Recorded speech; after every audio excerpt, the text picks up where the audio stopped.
psikologi kita. Itu kalau kita ini benci kepada orang dan kemudian kita mendam pada diri kita, pertama, antum dalam bekerja tidak akan fokus.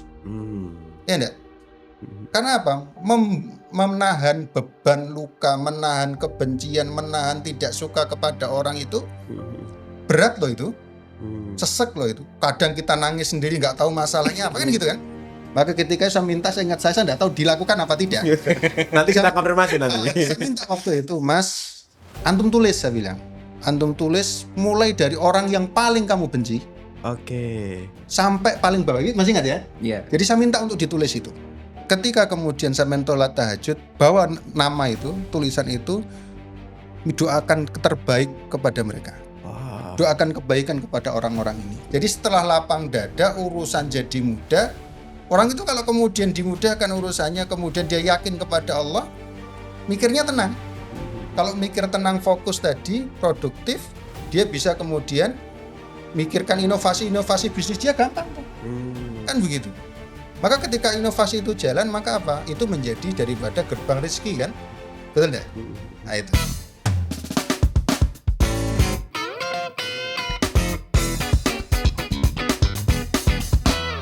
Bismillahirrahmanirrahim. Assalamualaikum warahmatullahi wabarakatuh. Waalaikumsalam warahmatullahi wabarakatuh. Oke, selamat datang dua tamu istimewa saya. Ada Ustadz Mardi sama ada Mas Prisma. Alhamdulillah. Jadi mungkin kalau teman-teman sudah familiar ya sama Mas Prisma ini karena sudah 2 kali tayang juga di Pecah Telur. Iya. Pertama di dokumenter, mungkin bisa ditampilkan teman-teman editor ini seperti ini thumbnailnya dulu. Beliau ini adalah seorang yang dulunya banker ya Mas, Iya. banker di Surabaya, kemudian hijrah lah balik kampung, Betul. kembali ke Tulungagung, kemudian merintis bisnis pertanian. Betul. Pertanian dan bisnis pertanian lah ya, slow living gitu. Agribisnis. Agribisnis. Slow living. Dan yang paling terbaru ini bikin gang swasembada. Betul. Ya, yang populer sekali banyak didatangi orang ke Tulungagung lihat Iya. gang swasembada. Dan yang di sampingnya ini adalah ustadznya. Mana ya? Teman ya, teman curhat yang di kala saat itu sedang down gitu. Ya. Nah, ini Ustadz Mardi ini adalah Ustadz Mardi luar biasa. Beliau sering mengisi kajian. Beliau seorang spiritualis lah kalau bahasa kami. Kami juga sering mengikuti kajian beliau. Ah, gitu. Ustadz RT, Mas. Ustadz RT apa itu? Kampung kecil. Oh, Ustadz di RT gitu. Ustadz kampung ya. Ustadz kampung. Ini sebenarnya tepatnya ustadznya anak-anak muda sebenarnya. Oh gitu, spesialis anak-anak Spesialis muda. anak muda. Istilahnya anak muda itu kan seumuran dia, jadi bukan muda lagi. Dia mengaku muda. Padahal rambutnya udah putih semua. Kalau bicara rambut itu sepertinya menjenguk saya nih ya. Nah, gini Ustadz, Mas Prisma gini. Jadi saya tertarik sebuah tema yang kemarin kita bahas itu dan saya ingin memperdalam di sini, yaitu apakah benar memaafkan itu memperlancar rezeki. Nah ini Baik. saya ini terinspirasi dari kisahnya Mas Prisma, tapi saya belum mendalam membahasnya gitu ya. Jadi seperti apa itu? Mungkin bisa dikasih konteksnya dulu Mas Prisma. Memaafkannya dalam apa waktu itu? Jadi gini, seperti ini ceritanya. Jadi semenjak saya bekerja di di perbankan, itu memang dalam dunia perbankan itu begitu banyak tekanan yang ada, baik dari atasan, teman, kemudian termasuk juga persaingan yang sangat ketat. Di persaingan itulah yang seringkali menjadikan kita menjadi orang-orang yang selalu waspada, selalu ingin berkompetisi, dan juga penuh amarah. Nah, ketika bersaing seperti itulah, seringkali juga menggunakan ada yang memang bersaing secara fair, ada juga yang bersaing dengan cara yang kurang fair. Nah, kalau bagaimana kurang fairnya, intinya kan di waktu itu posisi saya sangat cepat naiknya. Oke. Baik, di mana di usia 26, 27 saya sudah jadi branch manager waktu itu. Melompati banyak generasi. Secara otomatis dipandang rendah, diremehkan, dikerjain mungkin, itu pastilah ada Mas, seperti itu. Nah, ketika saya memutuskan resign, kemarahan itu ternyata masih ada. Dendam-dendam lama di mana dikerjain, ditekan, kemudian di-pressure yang sedemikian rupa, itu membuat hidup saya itu penuh dengan amarah, Mhm, penuh dengan rasa ingin berkompetisi, ingin mengalahkan orang lain. mhm, Dan mhm, itu susah sekali untuk dihilangkan waktu itu. mhm, Nah, eee, ketika itu saya juga mulai merintis usaha.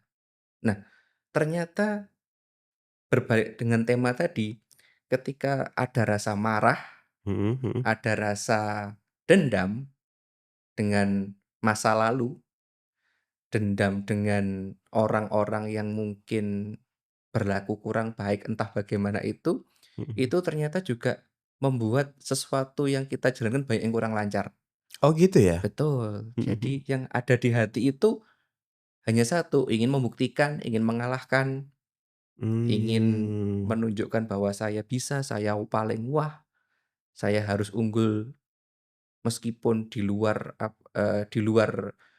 dunia perbankan saya juga harus menjadi yang the best, ingin mengalahkan ya menganggap petani lain itu bukan mitra tapi malah sebagai kompetitor, Oh.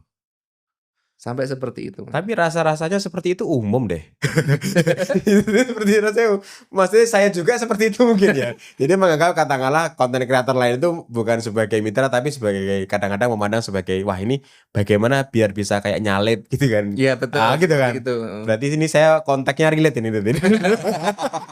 Nah, nanti cocoknya dengan Ustadz Pertama Mahdi dia, di oke. mana Oke. ternyata itu rasa istilah Jawanya apa ya, kemerungsung di hati, Oh ya ingin ya ya. nyalip, ingin mengalahkan, itu malah membuat semacam blunder bagi kehidupan kita. Bukannya malah menjadikan berkah dalam hidup, tapi menjadikan bumerang, di Mhm. mana membuat banyak hal jadi tidak lancar. Contoh konteks yang tidak lancar seperti apa, Mas Jadi Prisma? ketika kita ingin mengalahkan orang, jadi kita itu inginnya bagaimana caranya agar dia itu kalah. Mhm, Jadi kita bisa intinya memusuhi dia, mhm, kemudian bersitegang mungkin, menunjukkan kita yang paling bisa.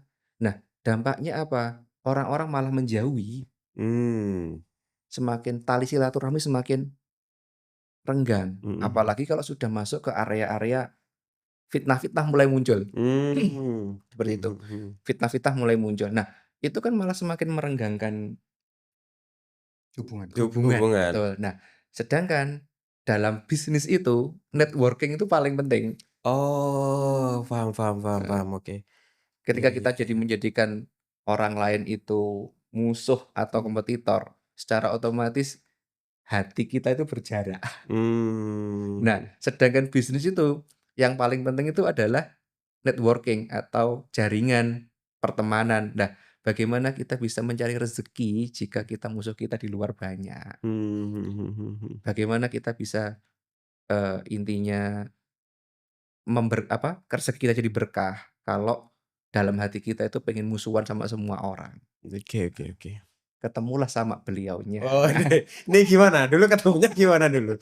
Karena saya udah lama ketemu beliau sebelum ketemu Mas Prisma, Mas Mardi ini saya lama gitu, udah teman ngopi tadi ya dulunya.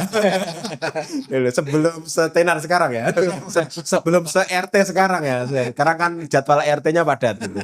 Nah, ini ketemu Ustaz Mardi Di wak konteksnya apa waktu itu? di waktu itu memang saya itu masih mencari jati diri, Mas. Mhm mhm. Masih mulai usaha tapi nah kebetulan hari itu hari Jumat, saya mampirlah ke sebuah masjid terbesarlah di Tulungagung ini, masjid itu. Mhm. Kemudian beliau pas jadi khotib, Oke. khotbah Jumat. Mhm mhm. Nah, di khotbah itu beliau itu menyampaikan yang udah 4 tahun tapi selalu saya ingat.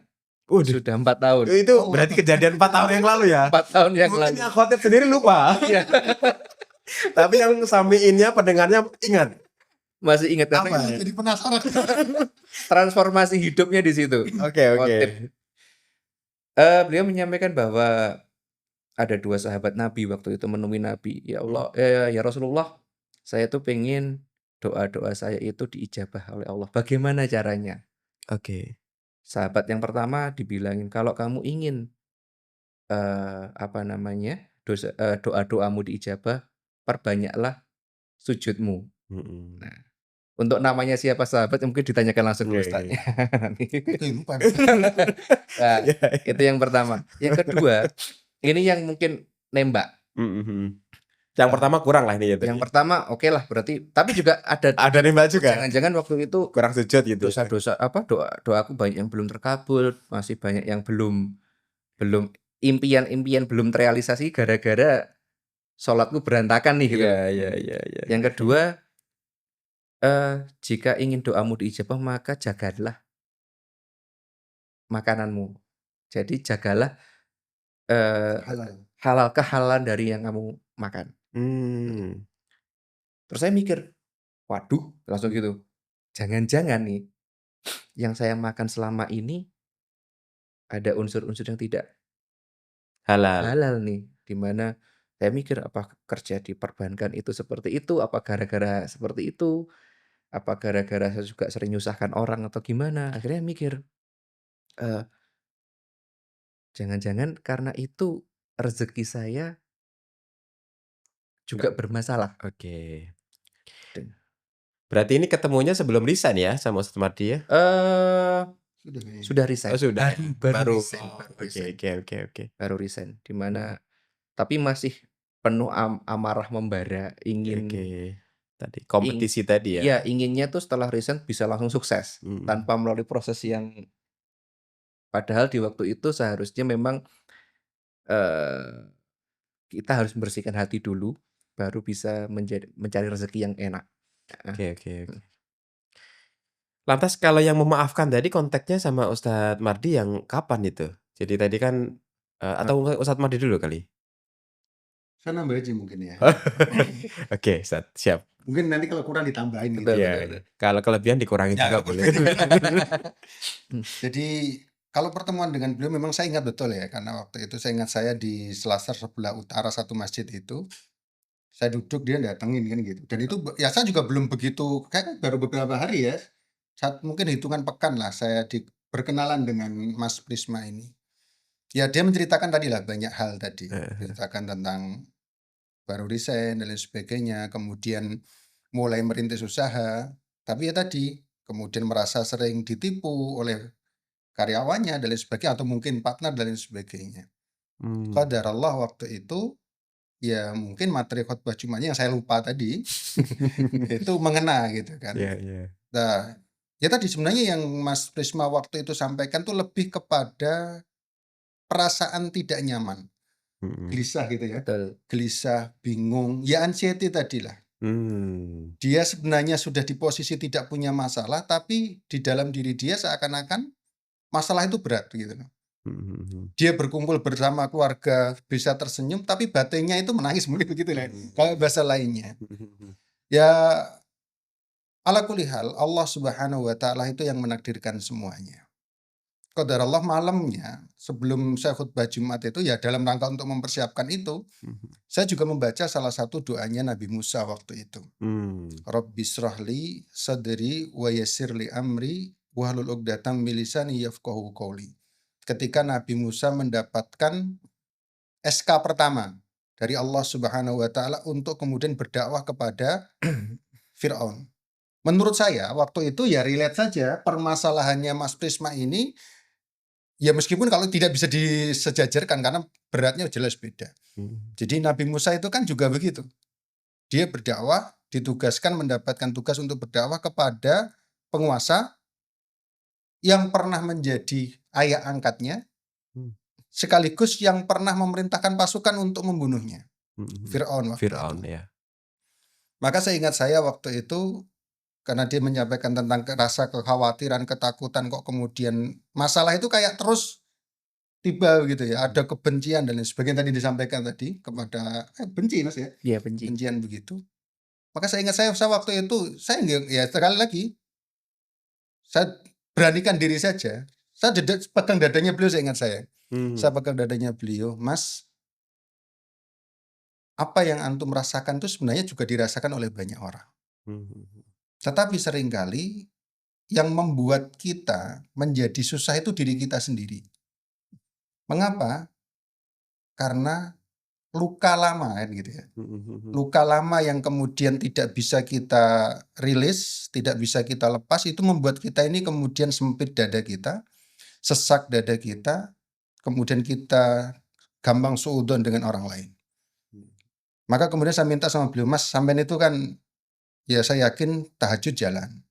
Karena itu yang disampaikan, saya ini tahajud tapi kok enggak tenang gitu kan. Tahajud, sholat juga sholat, tapi kok enggak tenang begitu. Bahkan nyari orang untuk meruqyah juga waktu itu, menyampaikan tuh. Maka saya sampaikan sambil megang dada itu, Mas, dari doanya Nabi Musa itu, kata Nabi Musa, doanya adalah Rabbishrahli sadri. Ya Allah, ampunkan, lapangkan dadaku. Rabbishrahli sadri. Ya Allah, lapangkan dadaku.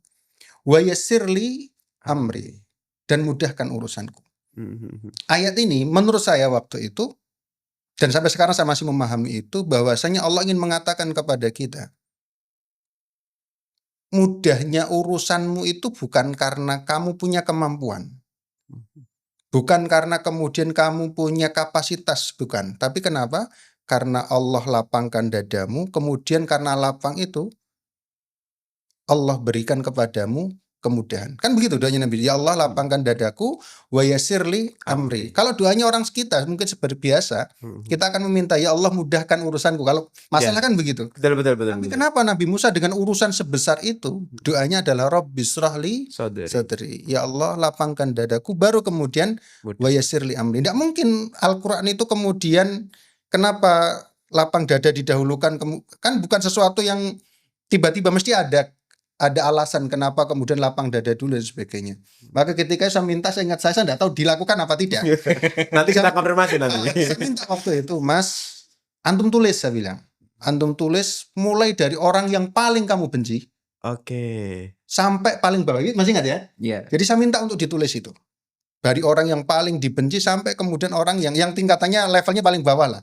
Yang paling bencinya ukur-ukur. Ukur-ukur. Bencinya dikit lah ya. Ukurnya dikit gitu. Oke. Kemudian saya bilang, ketika kemudian saya mentolat tahajud, bawa nama itu, tulisan itu, doakan terbaik kepada mereka. Doakan kebaikan kepada orang-orang ini. Karena apa?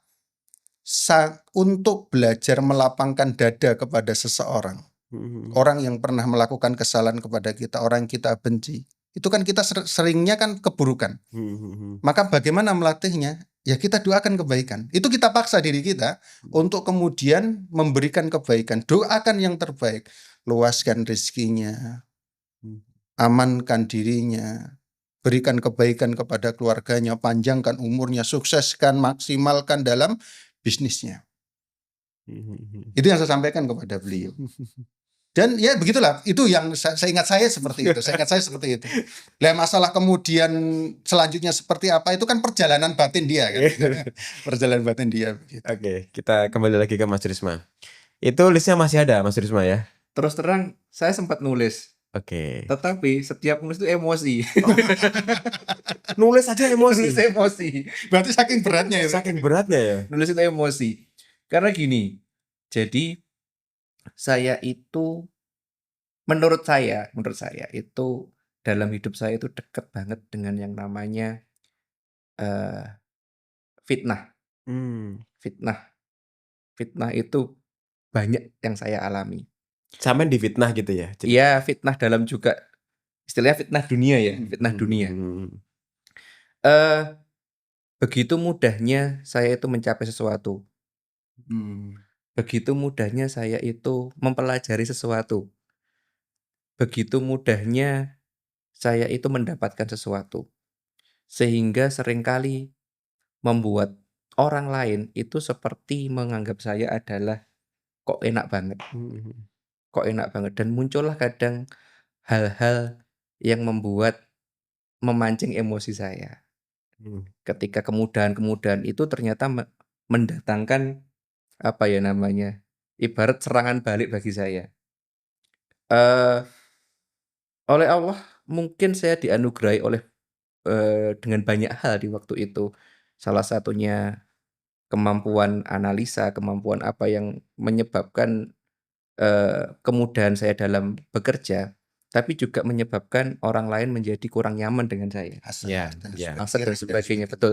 ya. Dan itulah sampai saya juga bertani pun, di awal bertani itu ada semacam juga tanda kutip hinaan, "Wah, ini bocah bisa apa?" Mhm. Itu juga sudah membuat, wih, gitu loh. Hmm. Kemudian apa namanya, diragukan, kemudian kamu bisa apa? Biasanya aja di balik meja apa mampu kamu seperti itu dan sebagainya. Nah, itu membuat emosi terus.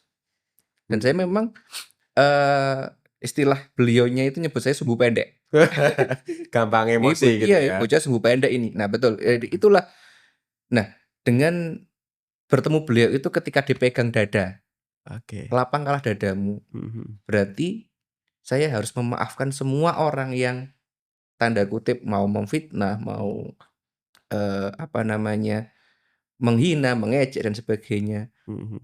Kemudian harus juga merelakan apapun yang terjadi pada saya, itu bagian dari takdir Allah dan Mhm. sebagainya. Nah, disitulah saya juga mikir memang di situ, ah, kalau sampai kapan saya harus dendam atau marah pada semua orang nih? Mhm. Mhm. Sampai kapan saya harus musuhi semua orang nih? Mhm. Bagaimana, ketika pada itu waktu terjadi, bagaimana usahaku nanti bisa berkembang kalau musuhku banyak? Mhm. Mmm. Nah, disitulah titik baliknya ketika ketemu beliau ini. Jadi Mhm. beliau juga selalu, eee, mem memberikan motivasi, ada kata-kata mutiaranya. Oke. Oke, silakan disampaikan. Mungkin orangnya lupa diingatkan. Jelasnya lupa.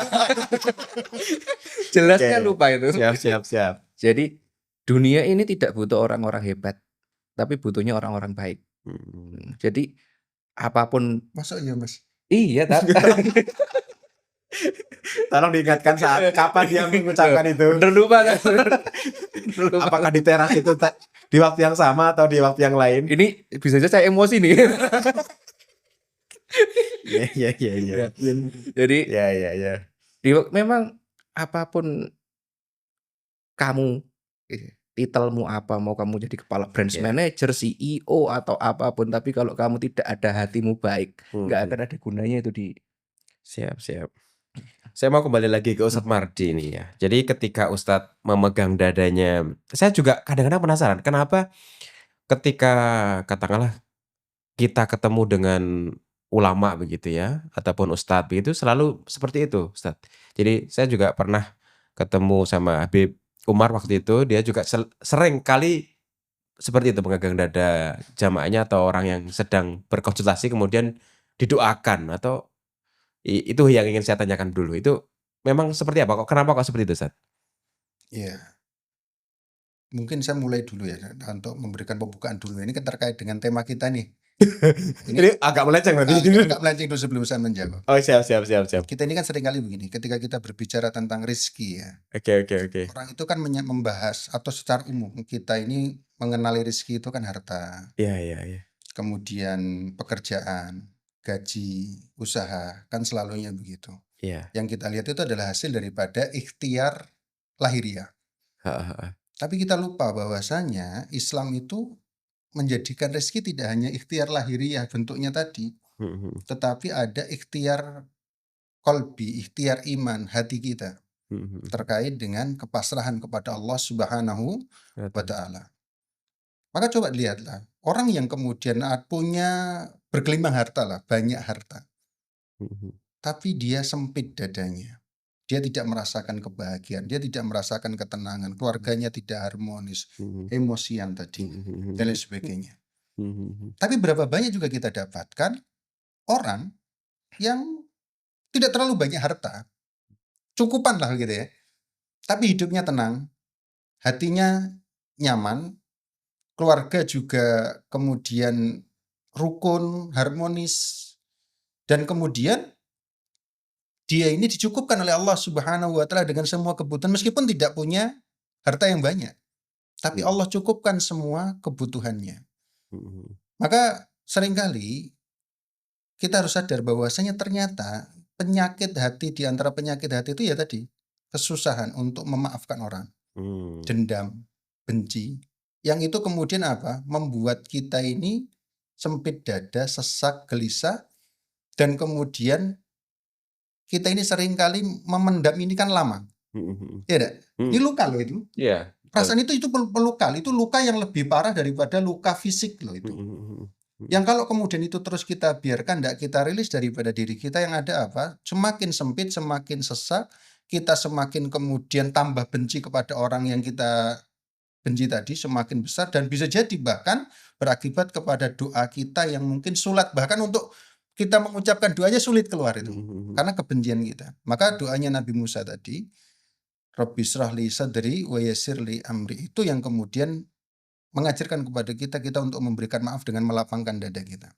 Nah, kenapa ini baru nih? Kenapa saya waktu itu memegang dada beliau? Karena saya begini, saya ingin menunjukkan bahwasanya sejatinya yang bisa mengobati beliau itu ya diri beliau sendiri, bukan saya. Artinya apa? Ya dari dada beliau, dari ketika Allah memberikan kepada beliau kelapangan, beliau mengusahakan untuk lapang dada, itulah yang kemudian Allah akan berikan jalan keluar. Dan supaya kemudian dia semakin apa ya, merasakan kepedulian saya lah begitu. Dan wallahu alam, saya waktu itu juga pikir ya ini saudara saya, baru ketemu kan begitu, punya masalah. Itu sebagai bentuk kasih sayang saya saja, sebagai kawan, sebagai sahabat waktu itu, untuk kemudian membantu, dan dengan wasilah itu supaya kemudian apa yang saya sampaikan itu lebih mudah diterima oleh Mas Prisma. Kemudian itu juga menjadi wasilah doa kita kepada Allah Subhanahu wa taala untuk kemudian menunjukkan keseriusan kita kepada sahabat kita ini dalam mengharapkan kebaikan daripada saudara kita. Tetapi selebihnya ya sakjane itu aku pengen donga itu ya balik dengan aku gitu loh, sakjane itu. Kenapa? Karena tidaklah seseorang mendoakan saudaranya kecuali doa itu akan kembali kepada kita. Oke. Jadi saya itu pernah mendapatkan sebuah ungkapan menarik begini. Kita itu pengen doa kita cepat kabul, dongakno wong liya gitu loh. Doakan orang lain, maka doa itu jauh akan lebih cepat sampai kepada kita daripada kita mendoakan diri kita sendiri. Karena apa? Allah menjamin bahwasanya doa seorang mukmin kepada saudaranya min dhahril ghaib, tanpa diketahui bahkan, itu mendoakan aja, itu mesti diijabah oleh Allah Subhanahu wa taala, dan kita akan mendapatkan dengan jawaban yang sama kembali kepada kita. Kemanfaatan yang sama seperti yang didoakan tadi. Jadi lebih kepada untuk kemudian mendekatkan saya dengan beliau, dan ya ini sebagai wasilah lah untuk kemudian menyampaikan apa yang saya pahami kepada Mas Prisma. Begitu saja mungkin waktu itu. Kalau yang Ustadz harapkan, jadi Ustadz Mahdi harapkan itu apa? Jadi ketika kemudian meminta Mas Prisma untuk mengelis, membuat catatan terhadap nama-nama yang kemudian pernah hadir dan menyakiti lah Mas Prisma ini, kemudian memaafkan, apa yang mungkin terlintas, oh iya tak suruh melakukan ini supaya ini gitu, itu apa Ustadz? Jadi sebenarnya sudah dijawab oleh Mas Prisma sebagian besar. Jadi begini, ketika kita berbicara tentang memaafkan, maka memaafkan ini kan paling tidak kita harus melihat ada 3 dimensi di dalamnya menurut saya waktu itu. Yang pertama, secara spiritual. Secara spiritual, ketika kemudian Allah Subhanahu wa taala memerintahkan kita untuk memberikan maaf kepada orang lain. Fa'fu wasfahu kan begitu ya. Maafkan dan lapangkan kan begitu. Maka ketika kemudian secara agama kita melaksanakan daripada perintahnya Allah Subhanahu wa taala secara agama. Kedua, saya pernah membaca satu quotes dari kitab Al-Wabil As-Sayyib yang disampaikan oleh Ibnu Qayyim Al-Jauziyah ketika beliau menuliskan ungkapan daripada guru beliau Ibnu Taimiyah. Al-jaza'u min jinsil amal. Balasan sesuatu itu sesuai dengan kadar amalnya. Ini dari segi spiritual ketika kita, artinya ketika kemudian Mas Prisma ini saya minta untuk ngelis, dia mampu memaafkan, maka apa? Dia akan mendapatkan juga permaafan yang sama dari orang lain, insya Allah. Kemudian dia juga kemudian secara agama juga akan lebih tenang, lebih lapang dadanya tadi kan begitu. Itu secara spiritual. Dan juga proses daripada tazkiyatun nufus tadi. Karena apa ya tadi? Dendam, benci, kemudian apa ya, geding gitu ya, geding kepada orang itu ada penyakit loh. Itu bukan hanya kemudian secara agama saja, tapi juga kepada fisik kita. Maka yang kedua, dimensi psikologi kita. Itu kalau kita ini benci kepada orang dan kemudian kita mendam pada diri kita, pertama, antum dalam bekerja tidak akan fokus. Ya enggak? Karena apa? Menahan beban luka, menahan kebencian, menahan tidak suka kepada orang itu berat loh itu. Sesek loh itu. Kadang kita nangis sendiri nggak tahu masalahnya apa, kan gitu kan. Kita kadang duduk nangis. Kemudian kadang kita ini dalam khalayak ramai bersama keluarga, tapi kadang kita merasa sendiri. Itu bisa jadi karena luka-luka itu loh. Karena kita tidak memaafkan tadi. Maka apa? Ketika kemudian dia mampu menulis, dia mampu memaafkan, dia mampu merilis banyak beban daripada dia. Sehingga apa? Dadanya semakin lapang. Nah, ketika kemudian dadanya itu kemudian lapang, maka apa yang terjadi? Hatinya bersih. Pikirannya jernih. Kan gitu ya? Jadi kalau hatinya bersih, dia sudah memaafkan, kan masalah tadi sudah hilang tuh. Berkurang lah gitu ya. Karena kita tidak mungkin hilang masalah, tidak mungkin. Karena dunia itu mesti masalah. Tapi apa? Pikirannya jernih. Ketika pikirannya jernih, maka apa yang terjadi? Di selanjutnya dia mesti kerja memikirkan ide-ide itu cemerlang. Sama seperti doanya Nabi Musa tadi, setelah wa yassir li amri apa? Wahlul uqdatam min lisani. Jadi setelah lapang dada, urusan jadi mudah. Orang itu kalau kemudian dimudahkan urusannya, kemudian dia yakin kepada Allah, mikirnya tenang. Kalau mikir tenang, fokus tadi, produktif, dia bisa kemudian mikirkan inovasi-inovasi bisnis, dia gampang tuh. Kan begitu. Maka ketika inovasi itu jalan, maka apa? Itu menjadi daripada gerbang rezeki kan? Betul enggak? Nah, itu yang kedua. Yang ketiga terkait dengan dimensi sosial, kemasyarakatan. Dia menyampaikan tentang networking. Kalau kita berbicara tentang rezeki kan secara duniawi kan mesti berbicara tentang networking, tentang bagaimana kita punya jaringan. Orang ketika kemudian dia dendam, kita ginilah. Secara sosial kita ini diperintahkan oleh Allah Subhanahu wa taala, bahkan dalam bisnis kan juga silaturahmi kan? Betul enggak? Betul. Memperbanyak kolam, memperbanyak kenalan, memperbanyak orang yang kita kenal kan begitu. Nah, silaturahmi ini yang kemudian bisa kita jaga ketika apa? Kita mampu memaafkan. Selain Rasulullah jelas mengatakan kan dalam salah satu hadisnya, barang siapa yang kemudian ingin dipanjangkan umurnya, diluaskan rezekinya, dijauhkan daripada mati su'ul khatimah, maka apa? Falyattaqillaha wal yasil rahimah. Hendaklah dia bertakwa kepada Allah dan menyambung silaturahmi. Nah, ketika kemudian dia sudah mampu menjaga silaturahmi tadi dengan hatinya yang lapang, maka orang yang pemaaf itu, ini networkingnya, maka apa? Orang yang mungkin sebelumnya adalah orang yang dia benci, tapi dia punya potensi dan lain sebagainya, kan akan tetap terjaga silaturahmi itu, ya kan? Tetap dekat, tetap baik, dan bisa jadi itu akan semakin memberikan manfaat kepada dia, support dan lain sebagainya. Dan gini sajalah dalam sosial tuh, seseorang ketika pemaaf itu lebih banyak kawan kan, lebih banyak jaringan kan. Kalau dia punya banyak kawan, hatinya tenang, orangnya baik, maka apa? Peluang kerjasama bagus. Inovasi-inovasi dia dapatkan dari orang lain juga akan dia dapatkan. Sehingga apa? Kesempatan untuk memperluas rezeki dia itu Allah bukakan dari sana. Maka kalau dalam ayat itu kan Allah Subhanahu wa taala ketika mengatakan wa man afa wa aslaha. Barang siapa yang mampu memaafkan manusia, wa aslaha. Ini yang menarik nih. Memaafkan itu sulit kan? Tapi Allah mengatakan tambahan dengan wa aslaha. Aslaha itu apa? Memperbaiki hubungan, berbuat baik. Ini loh yang susah nih. Memaafkan itu sudah sulit, apalagi kok kemudian kita berbuat baik, berlaku baik, membantulah katakan begitu, membalas keburukannya dengan kebaikan itu jauh lebih sulit. Iya, betul. Tapi ketika kita mampu melakukan itu, memaafkan, mampu kemudian islah, memperlakukan kebaikan kepada orang itu, insya Allah semuanya akan menjadi baik, hubungan menjadi baik, jaringan semakin kuat, potensi bisnis semakin besar. Kan begitu. Wallahu a'lam bishawab. Mungkin seperti itulah. Jadi kalau saya boleh menggarisbawahi, berarti ketika kita memaafkan sebenarnya kita sedang membuka 3 pintu, nanti koreksi kalau salah ya. Pertama, mengurangi beban.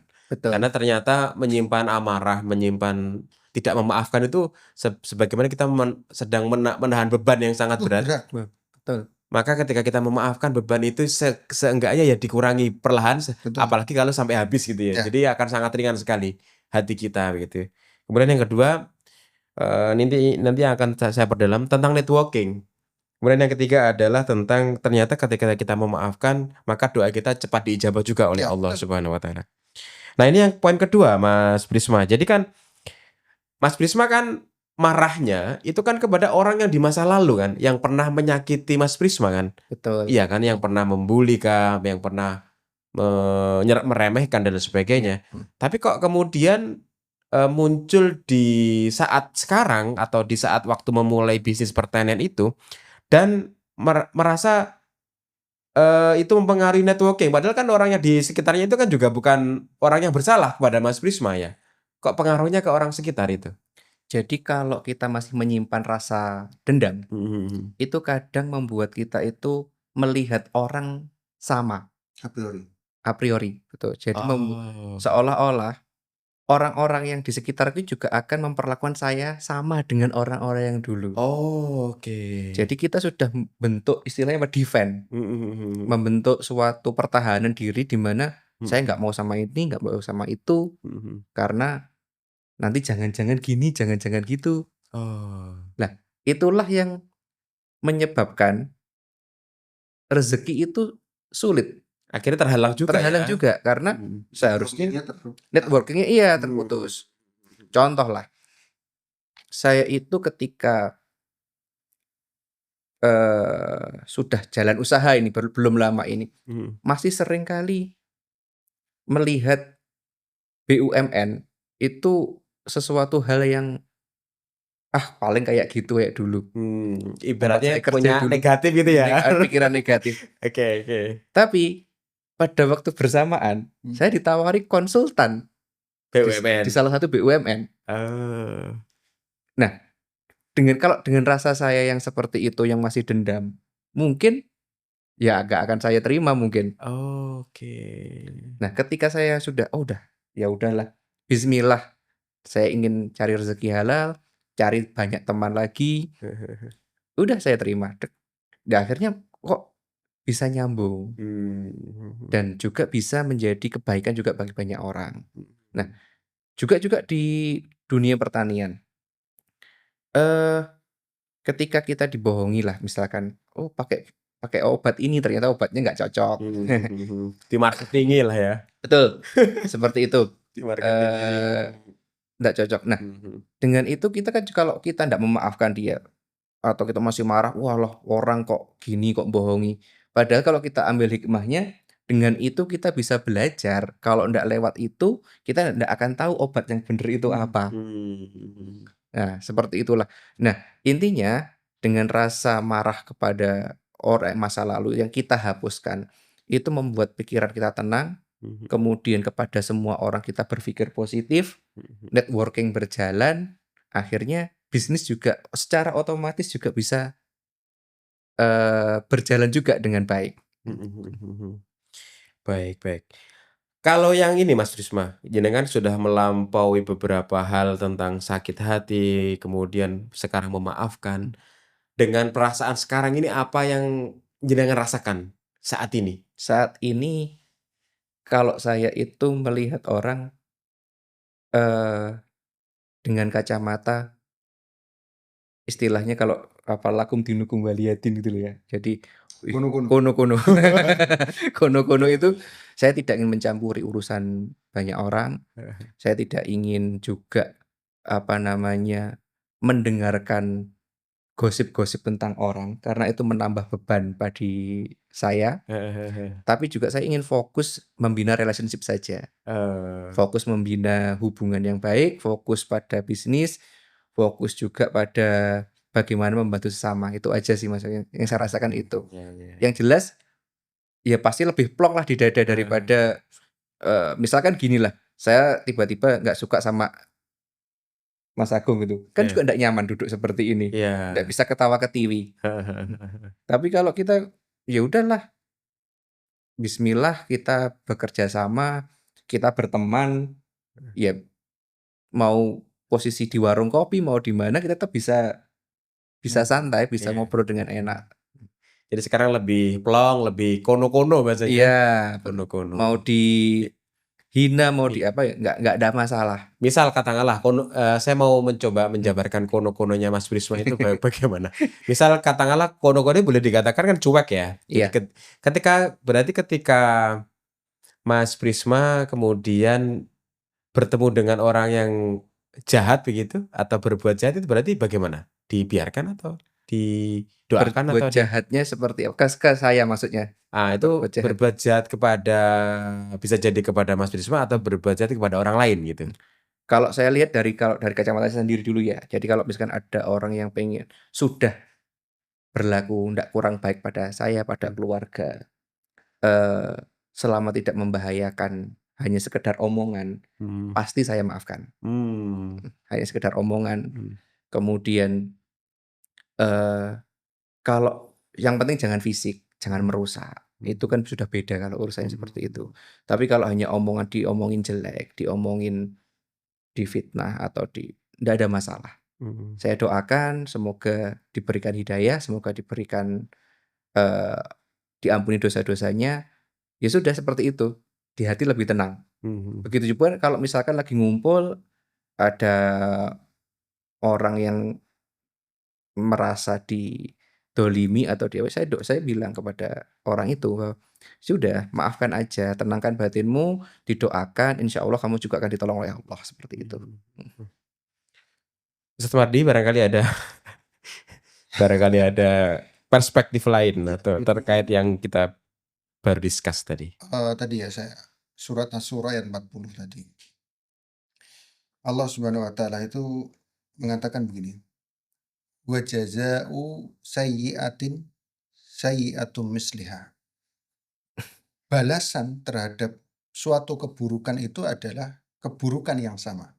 Mhm, Artinya di sini kalau kita mendapatkan perilaku buruk daripada orang lain, dicela dan lain sebagainya, sakjane awak dhewe boleh balas. mmm, mhm, Yang mhm, sesuai dengan kadarnya, setimpal? setimpal, tidak melebihkan, Mhm, tidak berlebihan gitu ya. mhm, mhm, Tapi Allah Subhanahu wa taala melanjutkan di redaksi yang sama, di redaksi selanjutnya di surat Asy-Syura ayat 40 itu mhm, tadi, wa man afa wa aslaha, mhm, dan barang siapa yang dia memaafkan, mhm, wa aslaha, berlaku baik kepada orang tadi, mhm, fa'alallahi ajruha.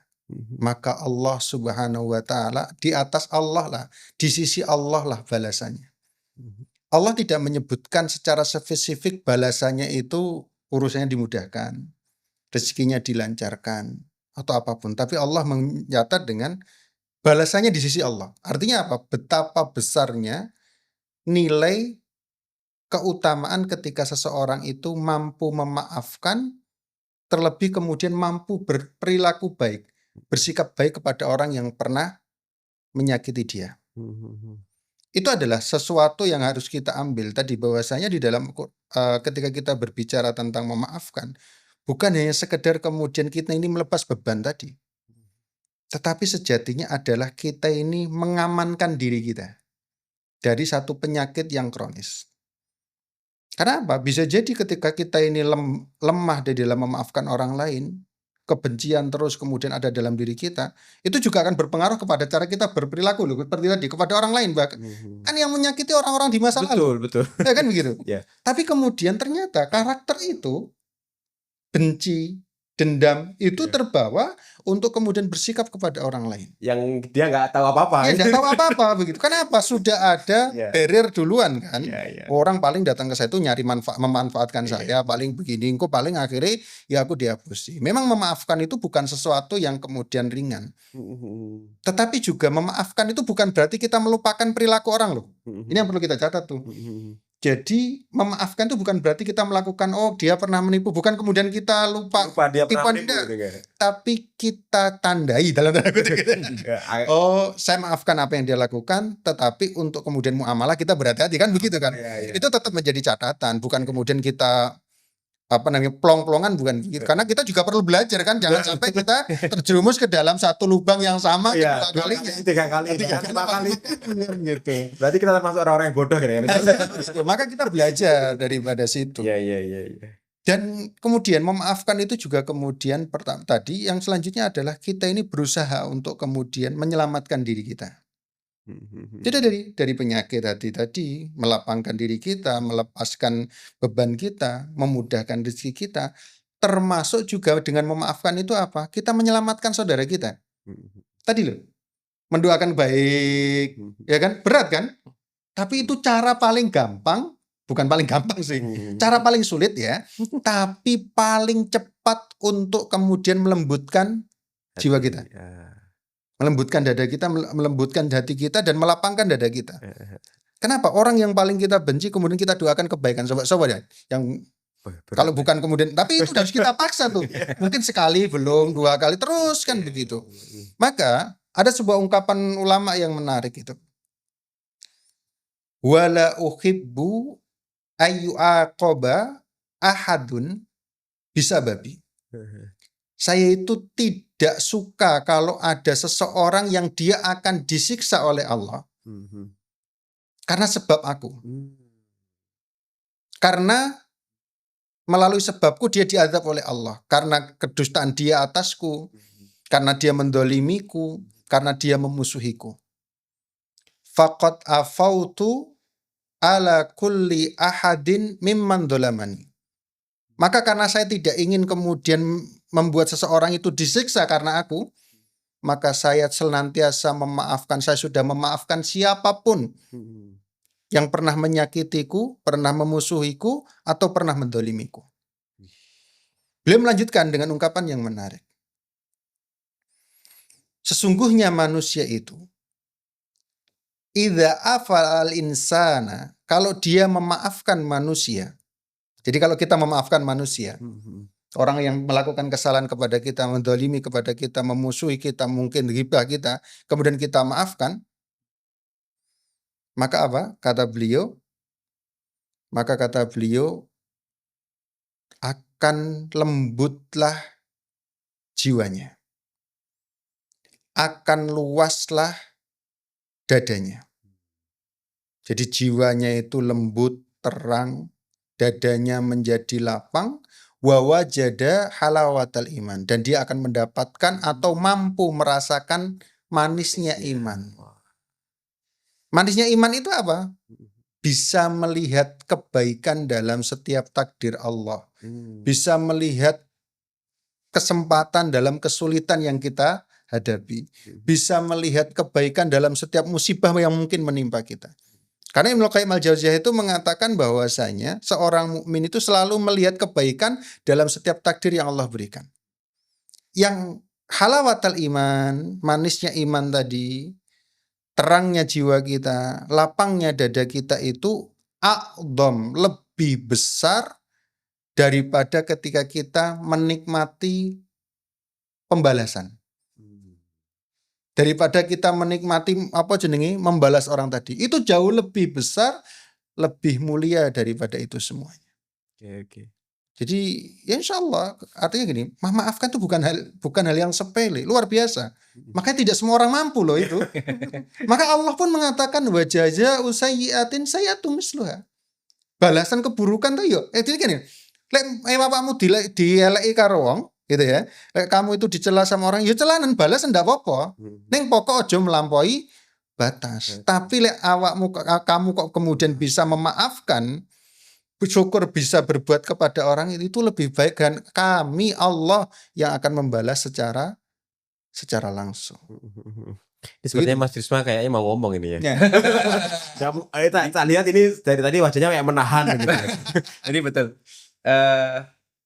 Ini sebagai catatan saja bahwa memaafkan itu susahnya memang bukan main. Bukan main ya. Jadi ketika ini berkaitan dengan bisnis lagi, bahwa saya memerlukan waktu hampir 2 tahun untuk bisa lega. Wih, 2 tahun ya, Mas? 2 tahun. Mhm, Saya ketemu beliaunya itu tahun 2022 kurang lebih. mhm, Kemudian, masih dalam penuh amarah mhm, dan untuk meredakan itu memang kan tidak bisa otomatis langsung Langsung. selesai. mhm, 2 tahun lebih saya berdamai dengan diri saya sendiri.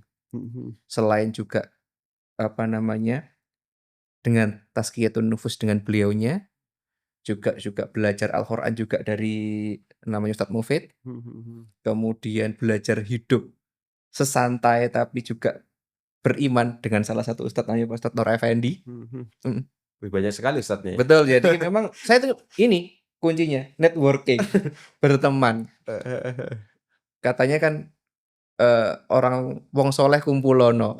Lah, untuk mencari obat itu saya ingin berteman dengan banyak orang-orang yang saya anggap soleh. Iya, iya. Nah itu, perlu 2 tahun lebih untuk ibaratnya berdamai dengan diri saya sendiri. Nah, Mhm. dan alhamdulillah dari itu hasilnya Gang Swasembada itu muncul. Mmm. Lalafam itu bergerak naik sampai muncul jadi Gang Swasembada itu setelah saya berdamai dengan itu semua. Mmm. Jadi memang tidak instan tapi real bahwa ketika kita sudah plong, networking jalan, hati tenang, semua jadi lancar. Nah, terkait dengan pengalaman-pengalaman itu yang disebutkan Ustadz Mardi tadi bahwa memang kalau menurut saya guru terbaik itu bukan dari pengalaman, tapi guru terbaik itu ketika kita mampu membaca pengalaman-pengalaman yang pernah kita, apa namanya, pernah kita alami. Kita punya banyak pengalaman, tapi kalau kita tidak bisa membaca itu, ya tetap bisa jatuh pada lubang yang sama. Mhm. Tapi dengan kita bisa mampu peka dan membaca pengalaman-pengalaman yang kita alami, insya Allah kita juga bisa belajar dari itu. Masya Allah ya, luar biasa. Jadi, kalau ditanya, Mas Prisma, tandanya benar-benar kita udah memaafkan itu apa? Hati tenang, Mmm. bangun pagi enteng. Ketika disebut namanya mungkin sudah nggak ada Sudah rasanya nggak ada begitu? rasanya, betul, Oh, nggak ada rasanya. oke. Jadi mau bahkan jika kita dimaki atau digunjing orang di depan kita nggak ada masalah. Oh, oke, oke, oke. Mungkin kalau orang normal pasti sudah, wah kita kita balas nih. Iya. Tapi kalau sudah Mhm, mhm. kita sudah berdamai bahwa kita juga di situ, ketika ada perilaku buruk atau mungkin juga perkataan buruk pada kita juga bersikapnya gini aja, mungkin mereka masih belum mengerti. Mhm, mhm. Jadi, ya udah kita maafkan aja, kita tetap show must go on, toh juga, apa namanya, bisnis kita ini kita bangun dengan susah payah, masa rusak hanya gara-gara perkataan orang. Mhm. Intinya kita juga harus tetap fokus pada bisnis kita, tetap belajar, juga tetap istiqomah istilahnya, istiqomah dalam, menjalankan setiap perintah-perintah dari agama. Siap, insyaallah. Oke, ini saya sebenarnya udah selesai soal memaafkan. Saya kira udah Sudah saling memaafkan. udah saling memaafkan. Ini kayak kita Idul Fitri saat ya.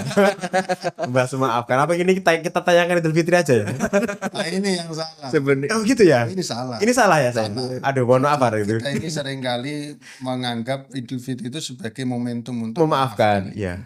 Memaafkan dan meminta maaf itu tidak perlu nunggu Idul Fitri sebenarnya. Oh. Tetapi di mana kita menyadari diri kita melakukan kesalahan. Heeh. Ini kan kaitannya dengan pertaubatan kan. Ah, Nah, kalau oke, kita ini kaitannya dengan dosa kepada Allah gampang, kita tinggal istighfar tuh. Mhm, Tapi kalau memaafkan ini kan muamalah mhm, secara manusiawi. mhm, Nah, ini lebih susah untuk kita bertobat kepada Allah. Kenapa? Karena kita beristighfar saja nggak cukup. mhm. Sampai kemudian orang itu memaafkan kita. Oke, oke. Maka sejatinya makanya permintaan maaf, minta tahlil kepada saudara kita, Mhm, kepada orang-orang yang berkesinambungan dengan kita setiap hari bertemu, itu harusnya ya setiap waktu itu pula kita minta maaf. Ya semisal jenengan ya dipecah telur gitu ya.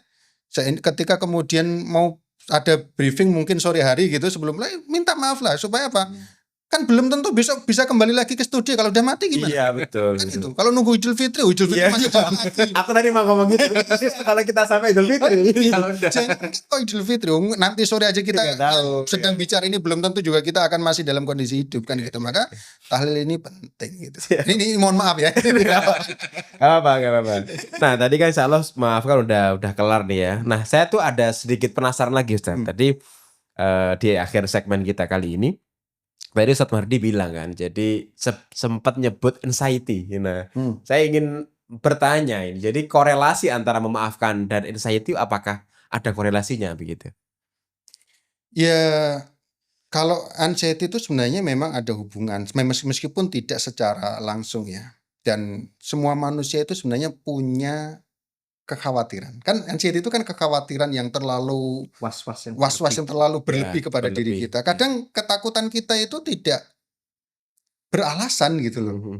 Tetapi memang ya mau tidak mau itu harus kita sadari, itu kadang-kala kita juga ada itu. Tiba-tiba muncul takut aja. Kan begitu. Jadi memaafkan itu adalah salah satu di antara bagian tips bagi kita untuk kemudian mengurangi rasa itu. Karena apa? Kalau kita mau menghilangkan anxiety secara total tidak bisa. Maka coba kita ini kan berdoa kepada Allah. Allahumma inni a'udzubika minal hammi wal hazani wal ajzi wal kasali. Kan kita senantiasa berdoa, itu artinya apa? Setiap orang mesti punya kecemasan. Makanya Rasulullah mengajarkan itu. Bagaimana? Pertama memaafkan memang. Tapi yang lebih penting sebelum memaafkan apa? Sadari bahwasanya kita ini hamba. Apa yang kita lakukan ini adalah takdir dari Allah Subhanahu wa Ta'ala. Jadi ketika kita mampu menghadirkan keyakinan bahwasanya semuanya sudah ditentukan oleh Allah, Allah pula yang akan kemudian memberikan solusi atas itu. Sebesar apapun Allah jauh lebih besar daripada masalah kita. Maka kembali kepada Ibnu Qayyim al-Jauziyah. Ibnu Qayyim al-Jauziyah itu dalam kitab Madarijus Salikin, beliau menyebutkan satu ungkapan menarik. Ini juga saya dapatkan di dalam kitab A'malul Qulub yang ditulis Syekh Khalid Utsman As-Sabti daripada Ibnu Qayyim juga. Beliau mengatakan begini, Inna fid dunya jannat. Di dunia ini ada surga. Jannatan. Man lam yadkhulha lam yadkhul jannatal akhirah. Barang siapa yang belum mampu memasuki surga dunia itu, maka dia akan susah atau dia tidak akan masuk surga di akhirat, beneran di akhirat. Apa surga itu? Di antaranya adalah tunduknya kita kepada takdir Allah. Tenangnya diri kita kepada takdirnya Allah Subhanahu wa Ta'ala. Mampunya kita untuk kemudian melihat kebaikan di balik semua ketentuan-ketentuan Allah. Karena apa? Tidaklah terjadi takdir Allah seberat apapun, mesti semusibah seberat apapun, kecuali Allah berikan di baliknya itu ada kebaikan. Nah, itu yang perlu kita pelajari untuk kemudian kita meningkatkan keimanan kita kepada Allah, memahami, menguatkan tauhid kita kepada Allah, bahwasanya semua hal yang datang dari Allah itu selalu baik. Bahkan Ibnu Athaillah As-Sakandari mengatakan dalam kitab beliau Al-Hikam itu, kita itu kalau kita mengenal Allah Subhanahu wa Ta'ala, maka kita akan memahami bahwasanya apa yang Allah tunda atas kita, apa yang Allah halangi atas kita, itu sejatinya ainul ata, itu sejatinya karunia yang terbaik. Misal ketika Allah memberikan kepada kita, mintanya kaya nih, ternyata kok kemudian Allah kasih kita kurang, malah tidak menjadi kaya. Bukan Allah itu tidak sayang kepada kita, tapi sejatinya dengan kekurangan itu Allah menempatkan kita di sisi terbaik di sisi Allah Subhanahu wa Ta'ala. Begitu juga dalam ini kepada manusia juga begitu. Jadi ada ungkapan itu mengatakan begini, kalau kita itu mengenal manusia, man arafan nasa istaroha. Kalau kita mengenal karakter manusia, istaroha, kita akan tenang. Kenapa kita ini seringkali merasa sakit hati dan lain sebagainya? Karena kita tidak memahami karakter manusia. Karakter manusia itu apa? Ya diantaranya mencela-mencela, Mas. Ya kan? Kita harus paham gitu ya. Kita harus paham. Manusia itu ndak mungkin sempurna. Podo awak dhewe lho. Kita ini senantiasa seringkali berekspektasi terlalu tinggi kepada orang lain. Ya, oke. Betul ya? Iya, bisa Kepada jadi. orang lain. Bisa jadi ya. Jangankan kepada orang lain, kita berekspektasi kepada diri kita saja sering kecewa kok. Iya, betul. Satu contoh. Sampean pernah enggak Mas Agung ini mau tidur gitu bikin alarm. Bangun jam 3. Betul. Alarm bunyi bukan? Bunyi. Bangunmu jam berapa? Jam 4. Jam 4 kan gitu. Artinya ekspektasi kita adalah kita itu bangun jam 3. Itu ekspektasi terhadap diri kita kan? Iya. Padahal kita udah apa? Bukan hanya ekspektasi. Yuk merencanakan Ya dan kan begitu. meyakini wah banget gini. Lah kita sendiri saja Iya. tidak mampu merealisasikan ekspektasi kita sendiri. Iya betul. Bangun apa enggak jam apa? Lah kayak gitu kok kemudian kita pengen orang lain apa jenenge? Manut karep. Memenuhi ekspektasi Iya, kita kan iya. aneh kan. Wallahualam. Kita harus sadar itu ya. Iya kita harus sadar. Jadi kalau kita sadar bahwasanya manusia itu dan kita tidak mungkin bisa menyenangkan manusia, kita tidak mungkin selamat dari lisan manusia, kita tidak mungkin selamat daripada perilaku manusia. Maka ketika kita sadar istaroha, tenang wis. Memang ngono kuwi gini. Nah, dan kita justru akan bersyukur ketika menghadapi itu. Kenapa? Oh berarti aku kisih urip gitu loh. Begitu. Siap. Jadi Mas Agung, betul kan? Saya enggak salah milih Ustadz. Oh, betul. Memang gini, ini tambahan dikit aja bahwa Ustadz Mardi, Ustadz yang saya sebutkan tadi, Iya. itu tidak pernah ngejudge kayak kita gini, kayak saya gini. Kayak jenengan tok ya, Mas. Tidak pernah nyebut kita pendosa, tidak Iya, pernah iya. di mana masa lalu kita yang seperti itu, tapi juga tetap dibimbing agar bisa menemukan jalan. Tidak pernah oh ini haram, ini gini, kamu harus gini. Enggak, tapi kan tetap dibimbing. Iya. Dari apa yang beliau sampaikan kan sudah kelihatan bagaimana sejuknya kita ketika beliau sedang menyampaikan Astagfirullah. menyampaikan. Biasanya kalau mau di depan orangnya ada maunya. Biasanya kalau gini tuh dapat kopi saya. Itu udah siapkan belakang. Ya gitu. Oke, siap Ustaz. Terima kasih udah hadir juga. Ini saya kira udah panjang kita berdiskusi. Saya ingin minta Mas Wirisma dulu untuk mungkin dari obrolan kita apa yang panjang ini barangkali ada sebuah closing statement gitu ya, atau apa yang ingin disampaikan kepada penonton kita. Kalau saya closing statement-nya berkaitan dengan bisnis, di mana jika ingin bisnis kita berjalan, jika ingin usaha kita lancar, maka berdamailah dengan dirimu sendiri, maafkanlah orang-orang yang pernah menyakitimu, insya Allah Allah akan memberikan kamu jalan. Mantap, Masya Allah. Nah ini kalau Ustadz Mardi seperti apa? Ya, saya kalau dikasih minta closing statement gini terus terang bingung. Apa yang mau di closing? Tapi ada satu ungkapan menarik dari Imam Asy-Syafi'i di diwan beliau itu beliau mengatakan gini. Da'il ayyamu taf'alu ma tasa'u watib nafsan idza hakamal qada'u wa kun rajulan 'alal ahwali jalda wasimatu kasamahatu wal wafa. Biarkan hari itu berlalu semaunya mereka sesuai yang Allah tentukan.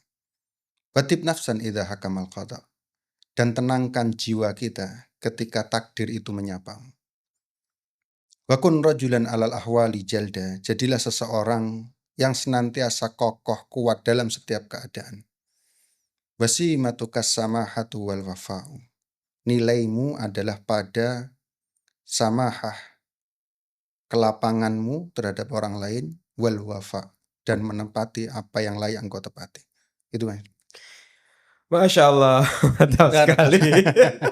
Itu seneng kalau Ustadz Mardi itu ada ayatnya dulu, ada Arabnya dulu. Jadi lebih mantap gitu.